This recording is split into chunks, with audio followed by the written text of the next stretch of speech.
special education teacher, and I worked at a school where we did team teaching, where there were 5 teachers on a team plus the counselor. The 4 core classes: math, language arts, social studies, and science. And then the 5th teacher was me, the special education teacher. One of the periods in the day, we met as a team to talk about students and meet with parents and do different things.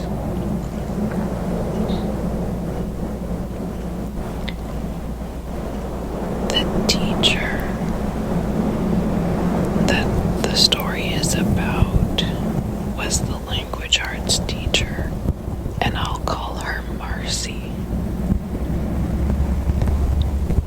She was new to the state, and I believe it was her 2nd year teaching.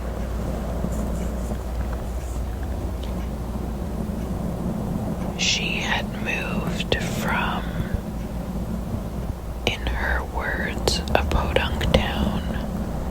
I don't remember which state she was from, though.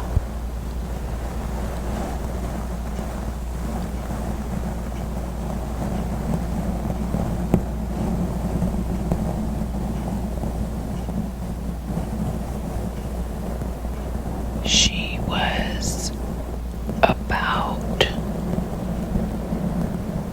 4 to 5 years younger than me, so we were about the same age. She was a couple years, I had been teaching for a couple years, more than she had at that point.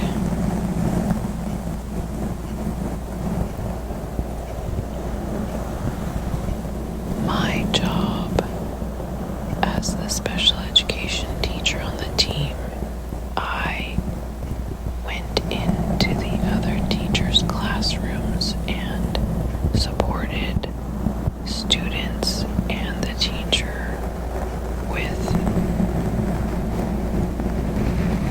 the special education program. I also taught a study skills class, and I didn't have my own classroom, and my study skills class took place in her classroom, in Marcy's classroom, during her prep hour, and that was not ideal, but that's just the way it works. I'm sure it wasn't conducive for getting work done while another class was in her room, but that's just how it was.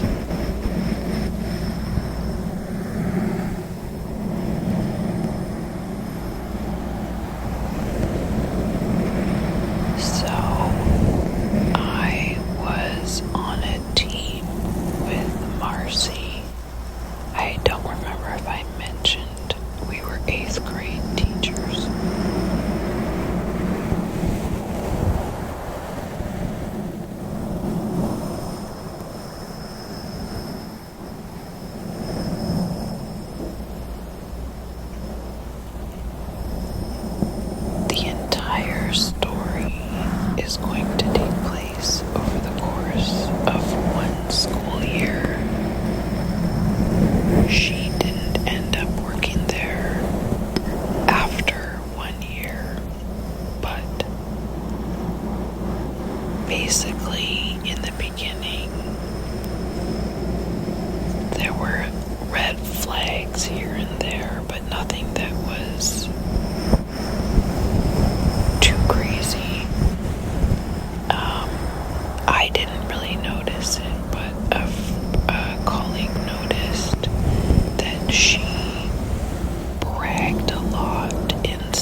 common to all teachers, so that was just a little odd. Another thing that was definitely strange in my mind was her truck had a decal in the back window. It was very large letters that said farmer's daughter. She did say she was from a podunk town, so I guess that's what I chalked it up to. But I still don't really understand what that means. Is it kind of a sexual innuendo? If so, that's really a weird thing to have on your back window of your truck in the school parking lot. But again, a red flag. Nothing terrible. Maybe everybody where she's from had that, but it stuck out in the parking lot for sure.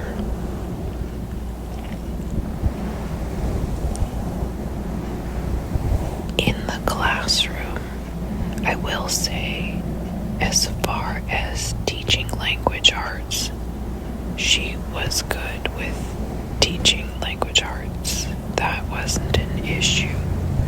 Her issues were more of her conduct and unprofessional behavior. The first thing that really was odd to me was when she said, well, no. What happened was I was gone for some reason, either at an appointment or a training. I was out for a day, and then once I returned, the students were asking her to get on the tables again. And I don't remember, I don't think they said dance, but they asked her to get on the tables again. And she was a gymnast, and she would do handstands a lot and gymnastic type things, so I think it was probably something like that. I don't think she was twerking or something, but I really don't know. All I know is the students were asking her to get on the tables again, and she was very embarrassed when they would bring it up. But I don't know what she was doing.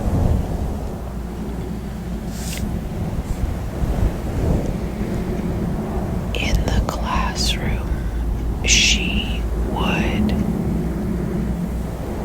throw out these statistics to students about different random things, and I thought nothing of it until one day when she admitted to me that she made those up. So after she said that, I started paying more attention, and she would make up statistics and percentages to get kids to do what she wanted them to do, and it was little things, but that's just weird. An example of one that sticks out is she would say that 95% of students with messy binders get failing grades. And she repeated that one quite a bit. Sometimes it was 80%. It would change. But she did not like messy binders.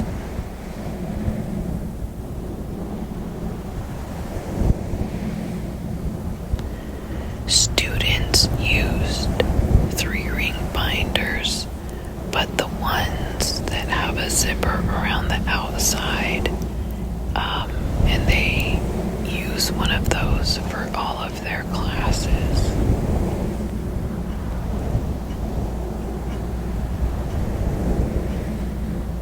So the binders kind of leads into the story.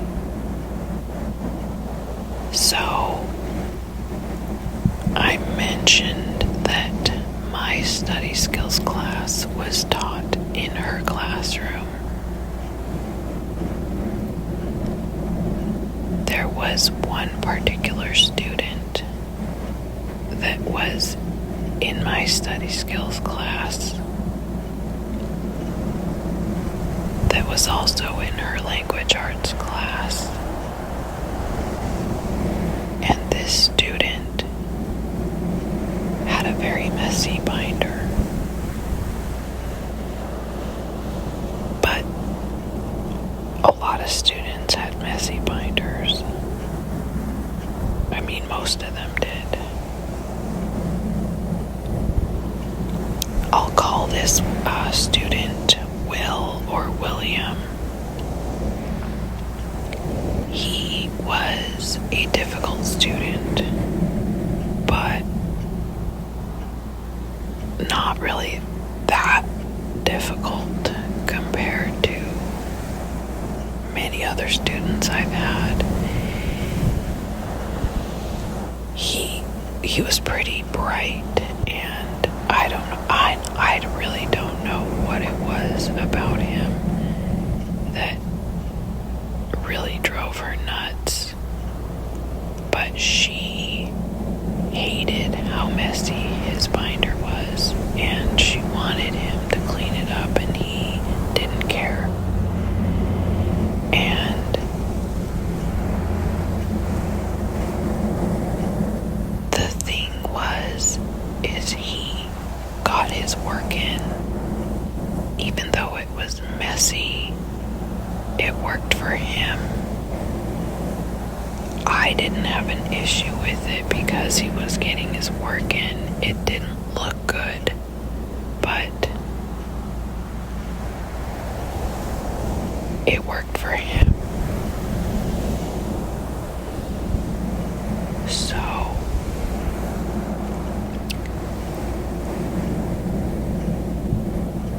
I'm not sure how it all went down. I found out about this after the fact. But right before Christmas break, Marcy confiscated Will's binder. And she told him she was going to help him organize it. Then, after we returned from Christmas break, he asked for his binder back, and she wouldn't give it back to him. And this is basically where I got involved, because he told me she had his binder and he needed it back, obviously, for class, all of his classes. And so I went to her and asked her for his binder, and she admitted to me that she threw it in the trash.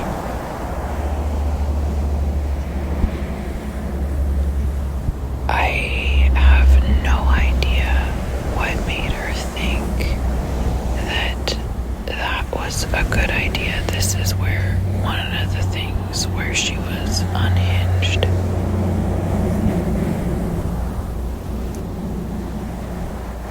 I don't know what made her think that she had the right to throw away somebody else's property, let alone his work and everything.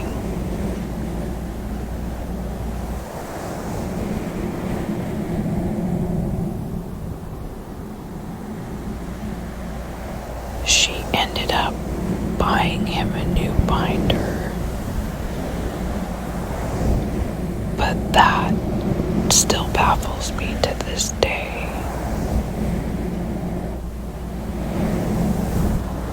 Anyway, so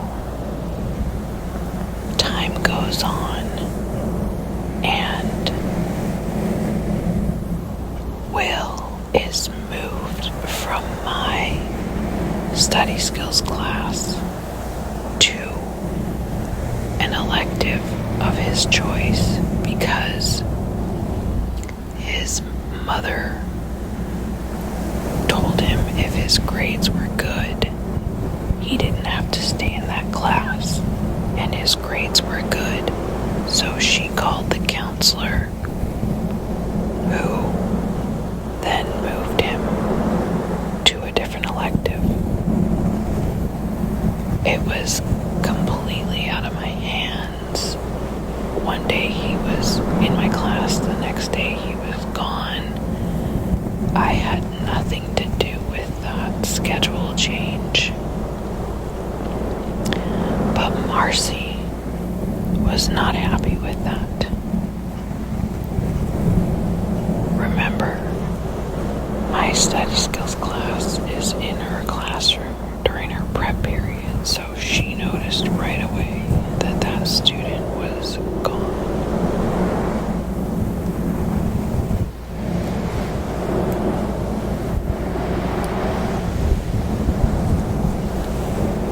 In the next few days, maybe over the next couple weeks, I learned that she was complaining to other teachers about me, about the student, that it wasn't fair that the student got to be moved out of my class. She wanted him moved out of her class.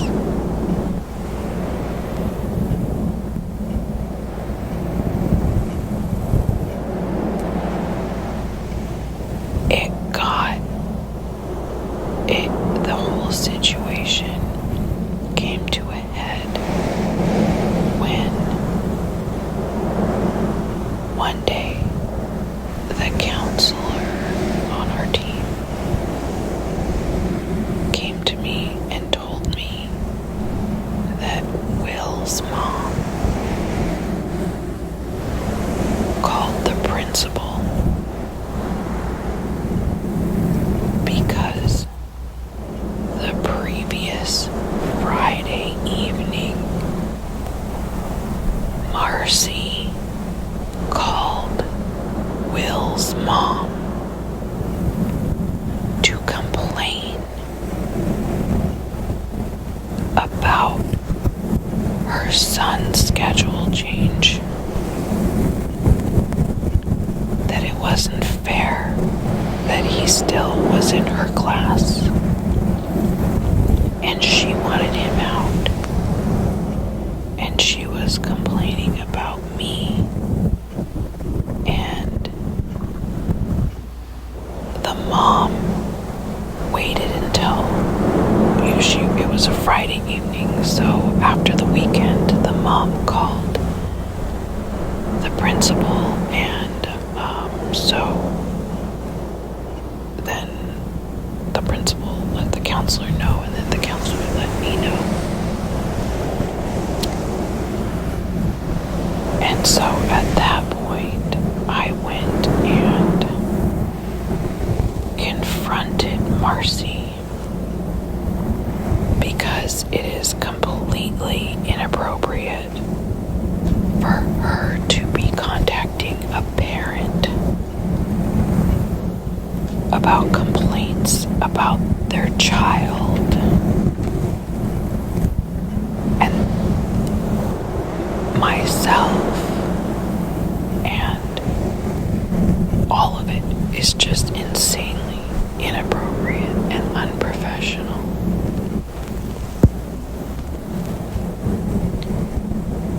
So I went and confronted her and explained to her that I had nothing to do with the schedule change, and telling her, well, the truth is I was not. At that point, clearly, I was confronting her. I was not happy with her. I was not taking it easy on her. And I did not gently tell her that that was unprofessional. She should have already known that. I asked her, don't you have a support system? At that point, she ran out of the room. What I meant by the supports, does she have a support system, is, didn't she have a colleague that she could have ran that past? Because anybody would have told her not to call a parent and vent to a parent about their own child and things that have they can't do anything about it. It was, anyway, I thought it was obvious that that's inappropriate. She should have known that that's inappropriate. So no, I wasn't nice to her at that point, but she literally ran out of the room when I said, don't you have a support system? My next words were going to be, because anybody would have told you not to do that. But like I said, she ran out of the room before I could finish my explanation. So like I mentioned before, I saw her 3 periods a day. That's quite a bit. A lot of teachers don't see other teachers that much. I had to see her 3 periods a day, so it was pretty awkward for a while.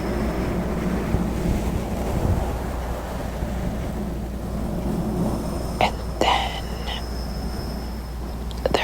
we had team meetings, and there were other times where I tried to explain to her what I meant, but she would not listen. And we finally had to have a meeting with the principal.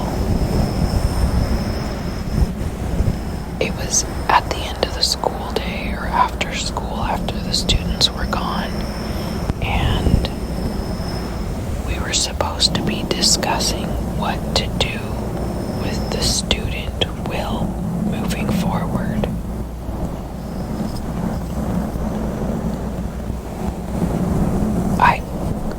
I got to the meeting, and it was her and me and the principal, sitting across from us in his desk. She was sitting next to me on a couch, I think, and pretty much she just yelled at me with her same complaints about the student being moved from my class. Why couldn't he be moved out of her class? Which that's not how it works. She taught language arts. It's a required class. You can't just move a student out of your class. But she was yelling at me about all of her same complaints, that it was unfair. And then she turned to me and said, and you haven't even apologized for saying I don't have a support system. And then she ran out of the room. The principal was shocked. He looked at me, his eyes were so wide, and he said, that's not how I thought this meeting was gonna go. So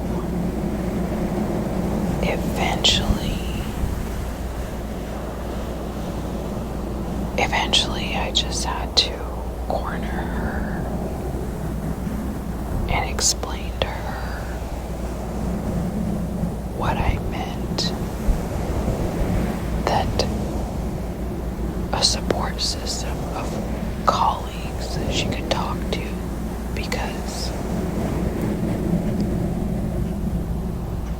anybody that she talked to would have told her not to vent to a parent. I mean, if she had somebody to vent to, she would have vented to a parent, but it's incredibly inappropriate to vent to a parent about their child. Anyway.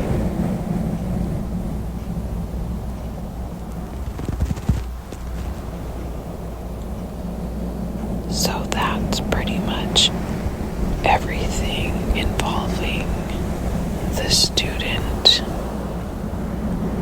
The rest of the year, it was awkward. There was one time when she got roses from her boyfriend. And like I said, my study skills class was in her classroom, so of course I read the card that was on it. It was from her boyfriend, and it said something along the lines of, "I'll be your support system." So, of course, that tells me that obviously they're talking about that. I'm sure it bothered her a lot.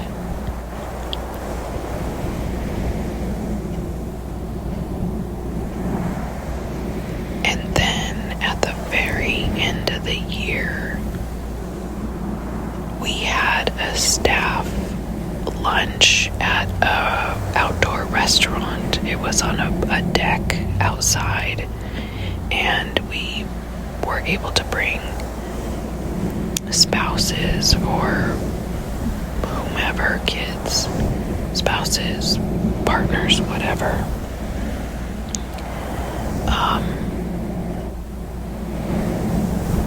She brought her boyfriend, and it was clear I was the villain, because he did not like me, but for some reason he wanted to show me pictures of her in provocative poses. I didn't see nudity, but I don't know why he wanted to show me pictures of her posing provocatively. And then at some point he was moving behind me and he yanked on my ponytail. I don't remember why. I don't know. Clearly I was the villain. But all I can say is he's lucky my husband wasn't there. So that was the end of that school year. She moved to a different school after that, but she still lives here, and I have seen her around since then. One time at a bar, but she was just on the other side. And then there was this other time, the last time I saw her. Oh, this was so awkward. It was a presentation about our retirement plans, and it was in a room with, I don't know, there were big tables and big chairs, and it was full, and she got there late. There were seats open, but not many. And I was seated in the back, and there was an empty chair next to me, and I wasn't worried she wasn't gonna sit by me. But she must not have looked, like she definitely was not paying attention, and she just sat down right next to me. And actually, she definitely did not pay attention, because at a certain point, it seemed like she was turning to talk to me, and then she realized it was me, and then she didn't say anything. So,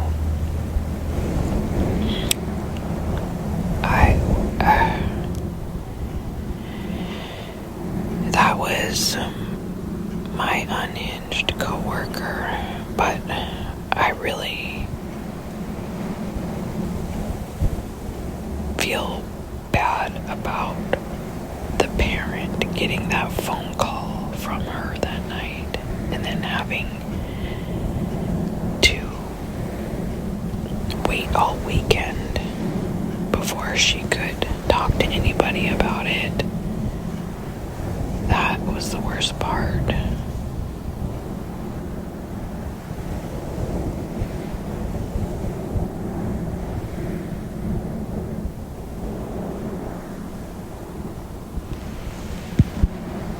That's the story of my unhinged coworker. I honestly don't have any other stories quite like it. Fortunately, there were no other teachers quite as unhinged.